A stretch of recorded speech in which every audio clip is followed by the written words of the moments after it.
Hello, this is Gonzalo Munoz, high-level climate action champion for COP25. It's really great to be here with all of you at the Climate Expo. The role of the high-level climate action champion was created at the Paris Agreement with a mandate to demonstrate climate ambition and action across all of society. We are not mandated to get engaged in climate negotiations at the COP. That is the role of the governments. Our role is to mobilize those that can and must help implement the Paris Agreement and make those actions visible so the governments can feel the support and then increase their commitments. That is what we call the ambition loop. And we are moved by a deep sense of urgency. What we have already achieved so far is not enough, and we need to do more.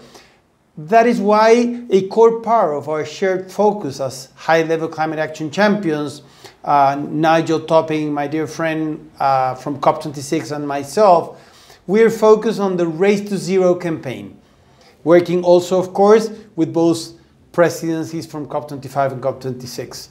The objective of this campaign is to build momentum around the shift to a decarbonized economy and to send a resounding signal that all of those non-state actors I mentioned, businesses, universities, cities, major national regions, and investors are all united in tackling climate change and are taking actions to do so.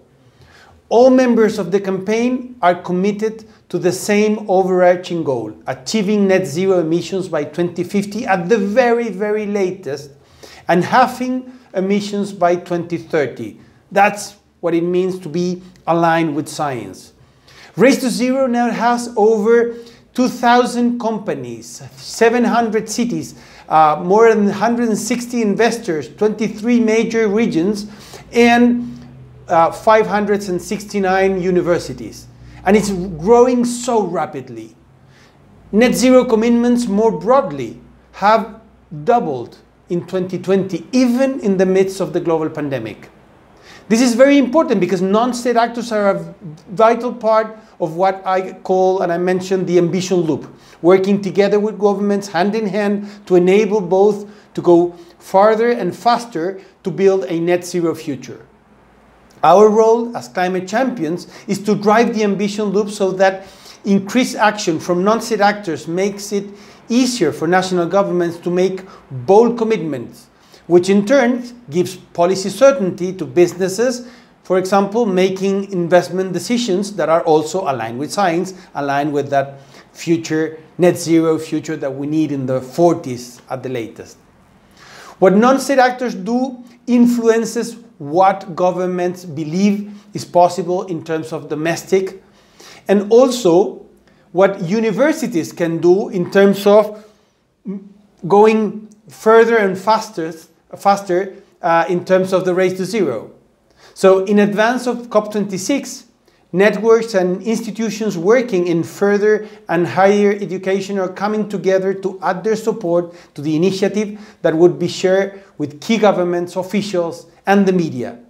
This initiative, known as the Race to Zero for universities and colleges, is now a part of Race to Zero and has been signed by 625 higher and further education institutions representing 8 million students. You can imagine how important it is for the Race to Zero to achieve their goal, to have those millions of students aligned with their commitment.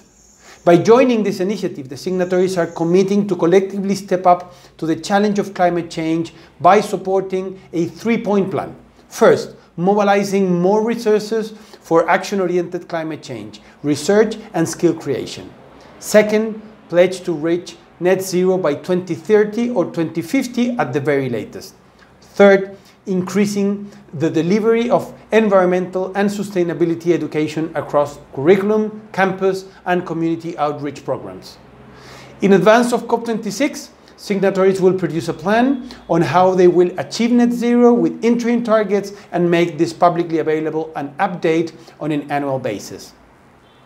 We'd like to get, of course, as many universities into the Race to Zero as possible in advance of COP26. I would say we need them. So higher education institutions have a lot of the knowledge, skills, and expertise that we can use to help accelerate our transition to a zero carbon economy. They are an absolutely crucial element of the race to zero emissions.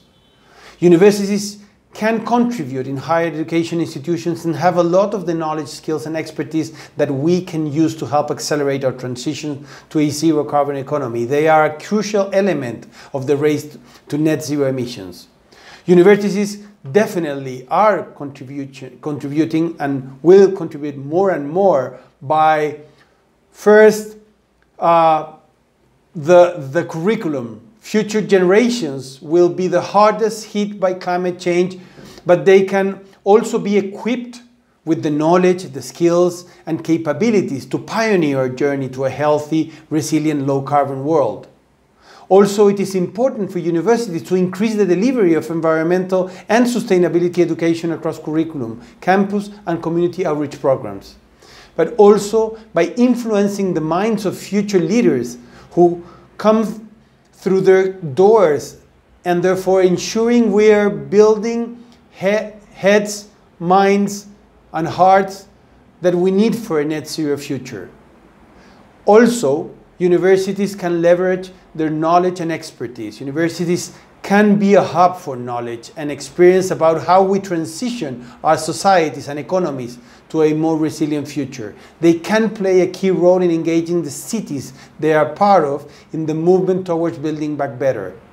And third, universities can commit their own operation to net zero. So educational institutions, of course, have the platform to demonstrate leadership through initiatives like the Race to Zero for Universities and College to show all of society is behind the transition we need to make.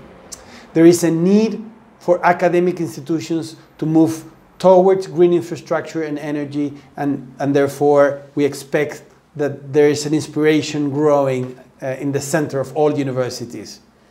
So I would like to call for universities and colleges across the world to commit to the global climate letter ahead of COP26. Together, we'll be racing for a better world, a zero carbon world, a resilient world, a healthier, safer, fairer world, a world of well-being, abundance, of joy, where the air is fresher, our jobs are well paid and dignified, and our future is clear.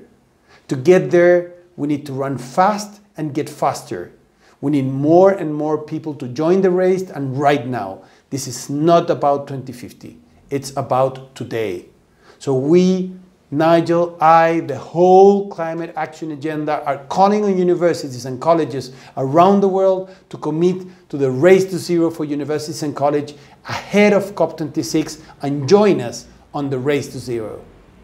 Meet you there. Bye.